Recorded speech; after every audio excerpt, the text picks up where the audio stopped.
This is episode 101 of the Trauma Healing for Latter-day Saints podcast. What do I mean by trauma healing?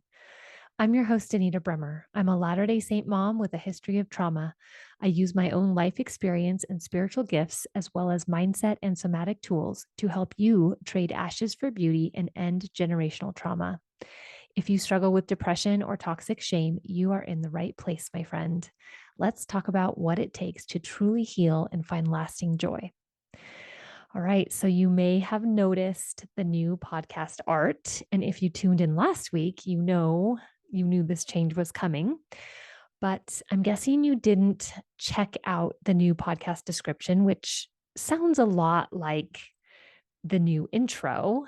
Let me just read that to you very quickly. It says this podcast is for women of the Church of Jesus Christ of Latter-day Saints who experience depression, anxiety, chronic stress, and toxic shame. We discuss what it takes to heal and find lasting joy. Danita Bremer is a Latter-day Saint with a history of trauma and pain. She uses her own life experience, spiritual gifts, life coaching, and somatic tools to trade ashes for beauty and end generational trauma. So I borrowed heavily to kind of make that intro help you orient to what's going to be going on here. And I just wanted to tell you a little bit of the reason for this change. And I've mentioned it a few times in the podcast, but I'm in a trauma certification. It's a 10-month long program in which we dive really deep into understanding the nervous system and what trauma is and how it shows up and how to help our clients with it. And the more I learn about trauma and the nervous system, the more I want to spend my time focusing on these things. And one thing that I've realized is that there are a million, feels like at least, there aren't actually a million. That's an exaggeration. But there are many, many, many mindset coaches and talk therapists, and not as many practitioners who focus on the body and the nervous system. So if you're thinking of the therapy route, a practitioner who does EMDR or who does somatic work, which is somatic, soma means body. So work with your body and the emotions in your body, not just what you think about these things, right? It's a big difference.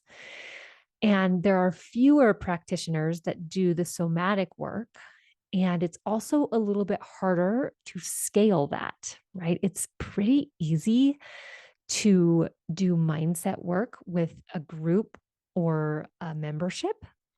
It's something that you can do kind of on your own.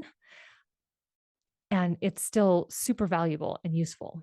But what I have found for me is that while mindset work was really helpful for a long time, it kind of was only scratching the surface.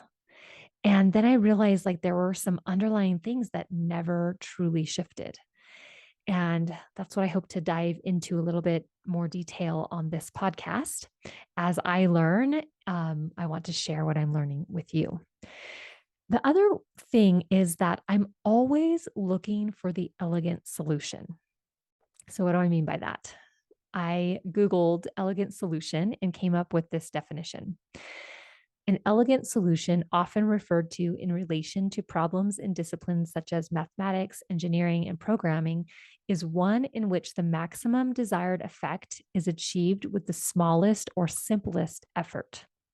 And I would say that definition is appropriate here. I actually think elegant solution can apply to any discipline, but the elegant solution is like the simplest, most straightforward solution. So we have a hot tub in our backyard. And one night a few months ago, we were sitting in the hot tub and we push the jet cycle and it runs for 15 minutes or whatever. And then it turns off. So we push it again. And at the beginning of the third jet cycle, the entire hot tub went off. The breaker flipped. And so we were like, uh-oh, right? My husband's an engineer. And the most elegant solution, even without cracking open the hot tub, is that there's a leak somewhere and it's dancing with the electrical system, which is not a good match, right? That would be the elegant solution.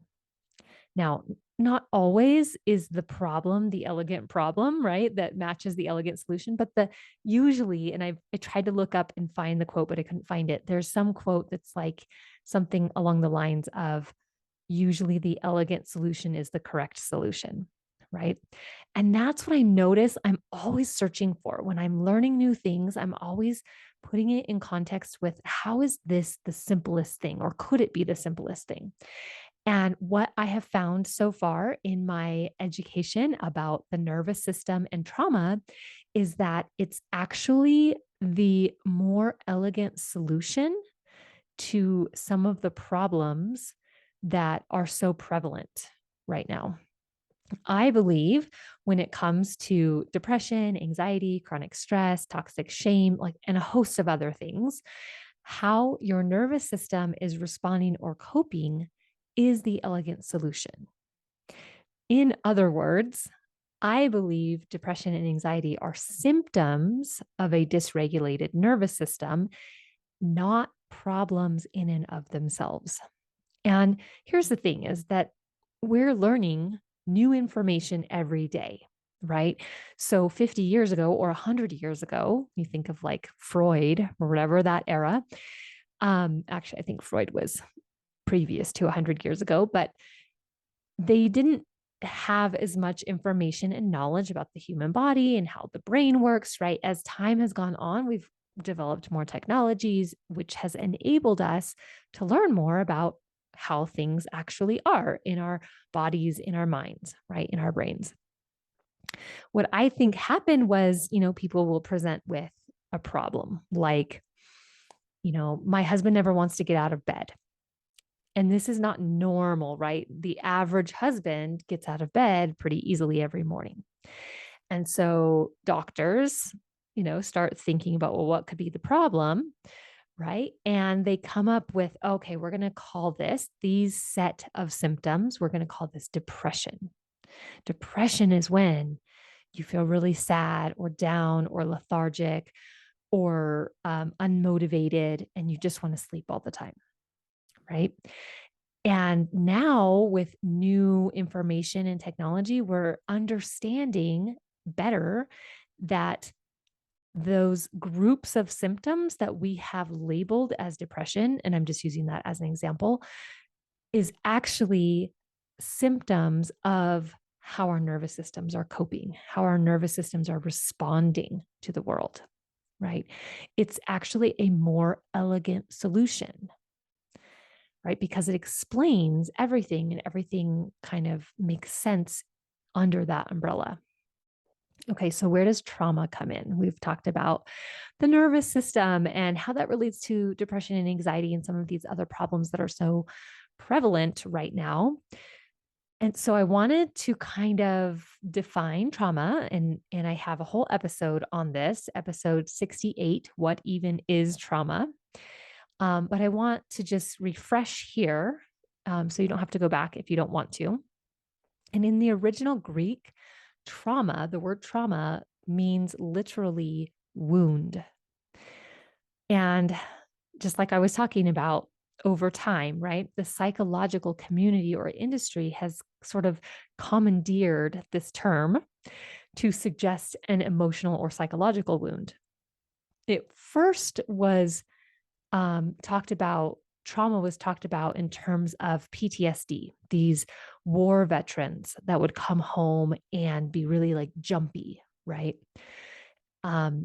They coined the word trauma, which actually, if you have to go to the emergency room, like say you cut yourself when you're cooking, that is a trauma department, right? So that's physical trauma. And they've sort of borrowed that term and applied it in this psychological way. And over time has become more known for like a psychology term, right? So what I mean by trauma is, or what I mean by trauma healing is healing the wounds, and I put that in quotations, inflicted upon us by usually like our attachments to our parents or our development as in childhood.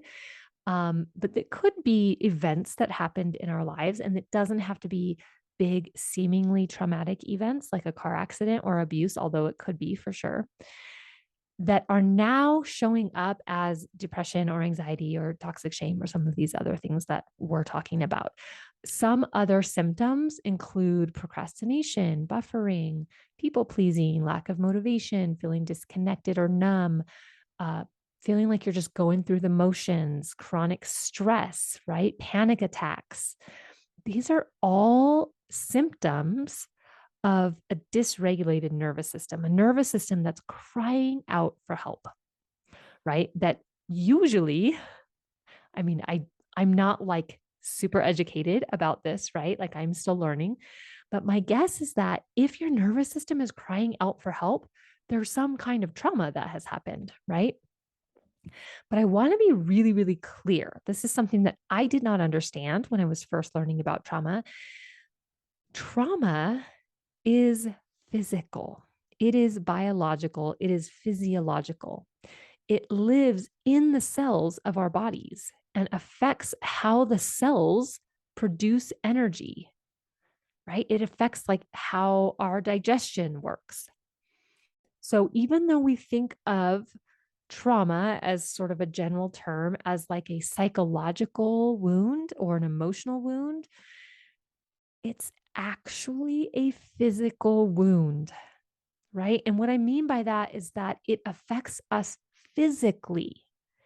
Our nervous system, the nerves that go from our brains down into our bodies, the job of our nervous system is to perceive input from the world. And that could be the world outside of us, but it could also be inside of us.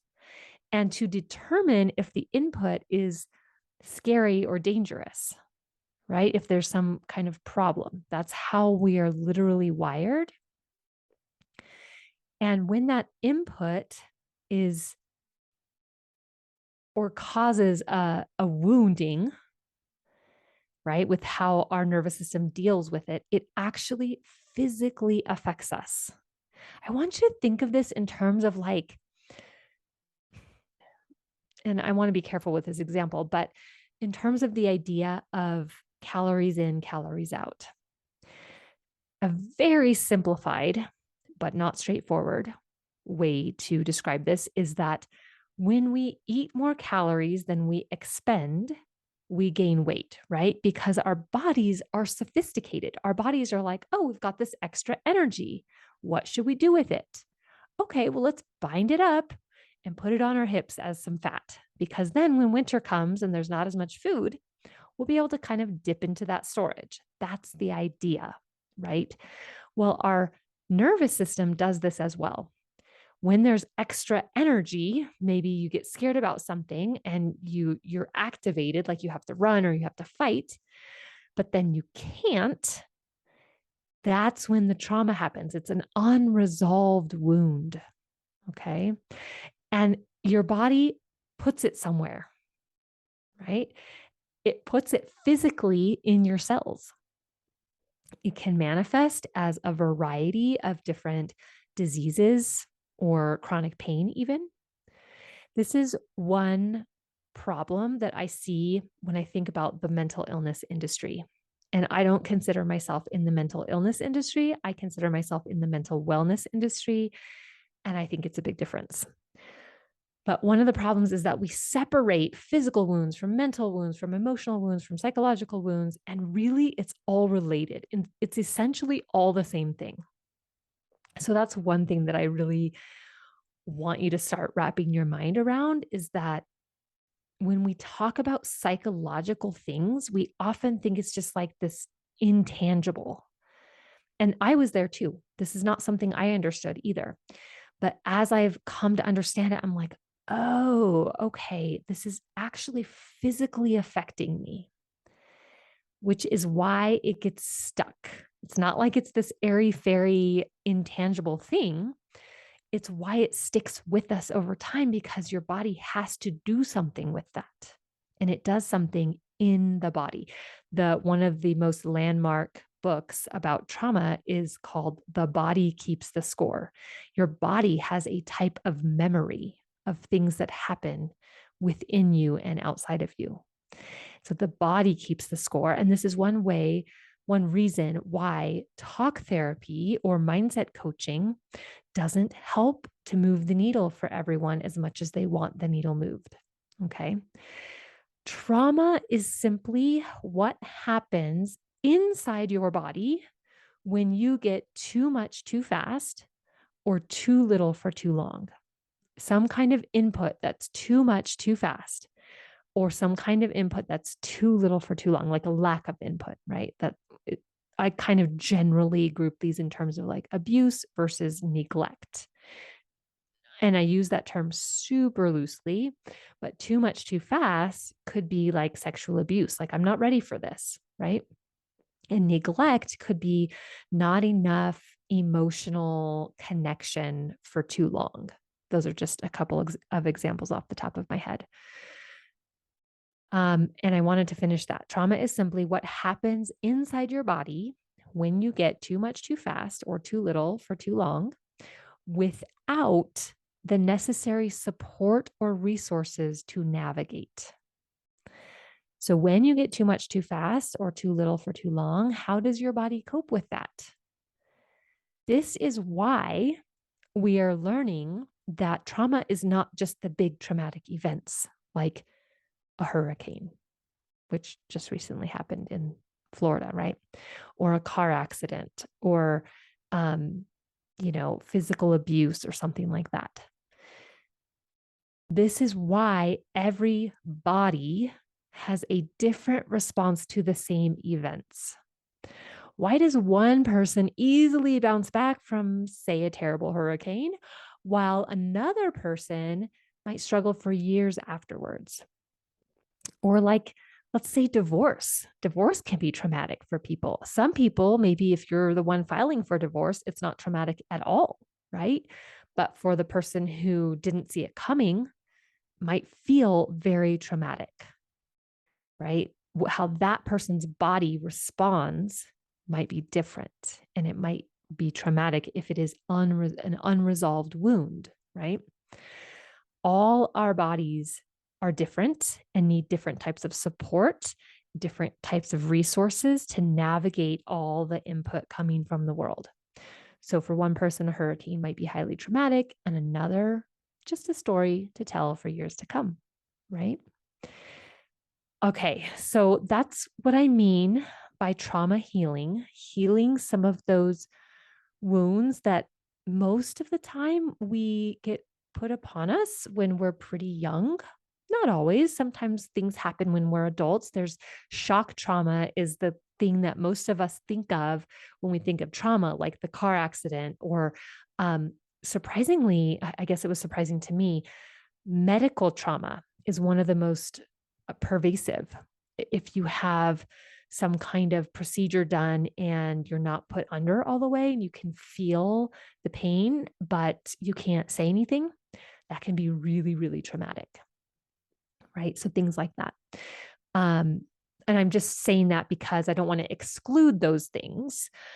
I just focus, my experience is more about what we would call the developmental trauma, the traumas that happened as we were growing up, the family trauma, how like if our parents didn't have the nervous system resources themselves to meet us where we needed to be met with our nervous system, then that could have created some trauma for us.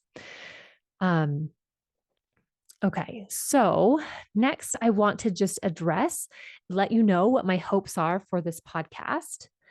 And the first thing is that I love this phrase, trade ashes for beauty, because that's one of the things that I just crave. I believe that we all have difficult things that happen in our lives, whether they're trauma or not. We all have difficult things. We all have trials and tribulations. And I love the idea of taking those difficult, hard parts of our lives and consecrating them for a higher good, turning them into something worthwhile and worthy and meaningful. Right. So I love analogies. So the analogy that came into my mind was a diamond, right? It's a lump of coal, literally this black, filthy lump of coal that when put under pressure turns into this precious gem, right? Or even a pearl, right? A pearl starts out as a piece of sand inside of the clam that irritates the clam, right? So it's like this little wound in the clam, and the clam creates a pearl around the piece of sand in order to soften the wound, right? So those are two analogies I think of, and that's like what I want to do with people so desperately is to take these wounds, these difficult, hard trials, and turn them into something beautiful, right? So that's one of my hopes for this podcast is that this podcast will help you all do that. And my second hope is that it will be very practical.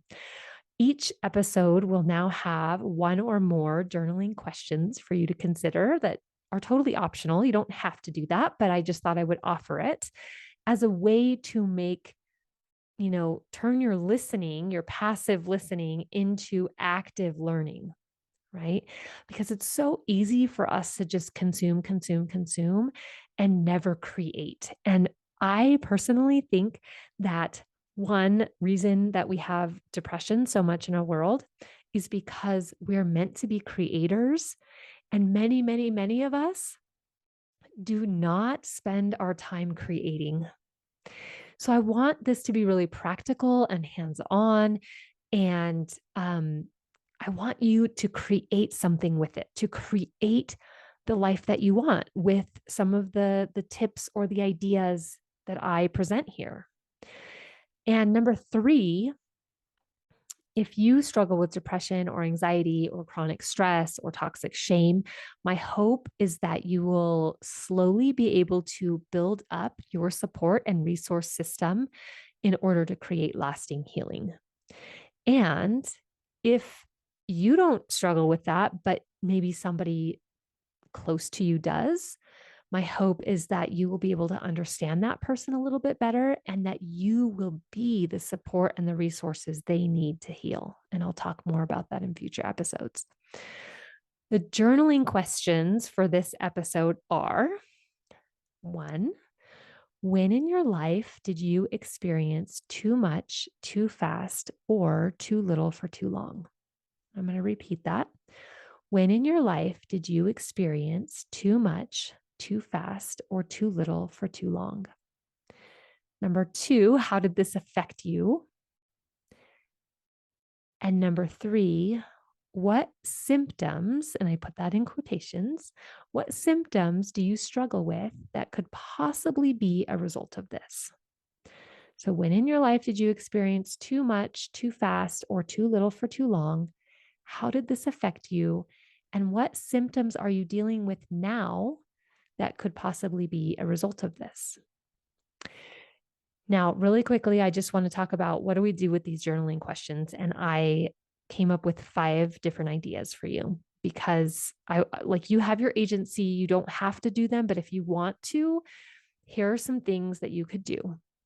The first one is just to simply write them down. I mean, even before that, you could just think about them. You don't even have to write them down, but to kind of move it into action, into creation, I would encourage you to write them down. And you could just write them down in your own personal journal for your own reflection and knowledge, and not share them with anyone, not talk about them or anything like that. That's totally an option.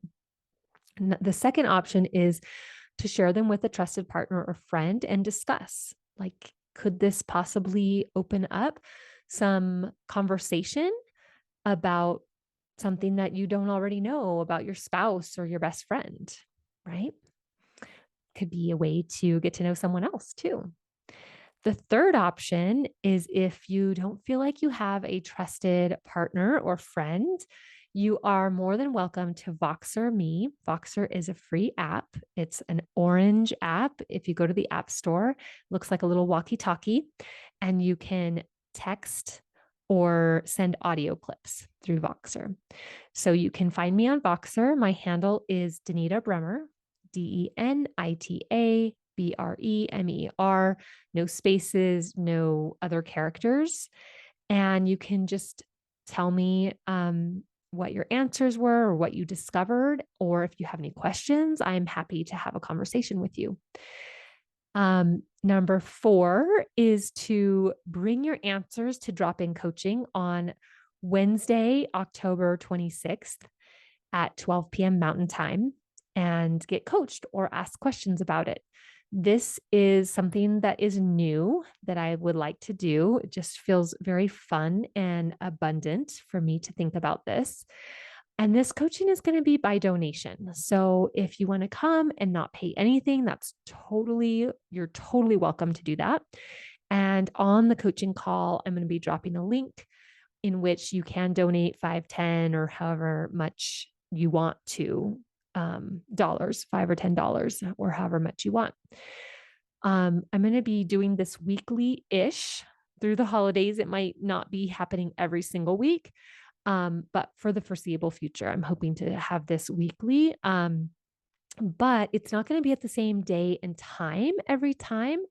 So in order to stay in the loop with when it's being held, you'll need to get on my email list so I can email you out the reminders.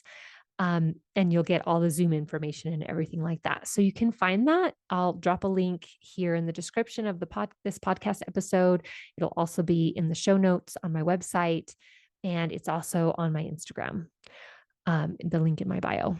So yeah, I think I covered everything there. And the last idea for what to do with these journaling questions is to sign up for a totally free private coaching call. Just you and me on Zoom. You can ask me any questions. You can talk about what came up for you when you answered the questions or when you reflected on them. And that link to sign up for that call is on my website, danitabremmer.com. That's enough for now. And so are you. Some things never change.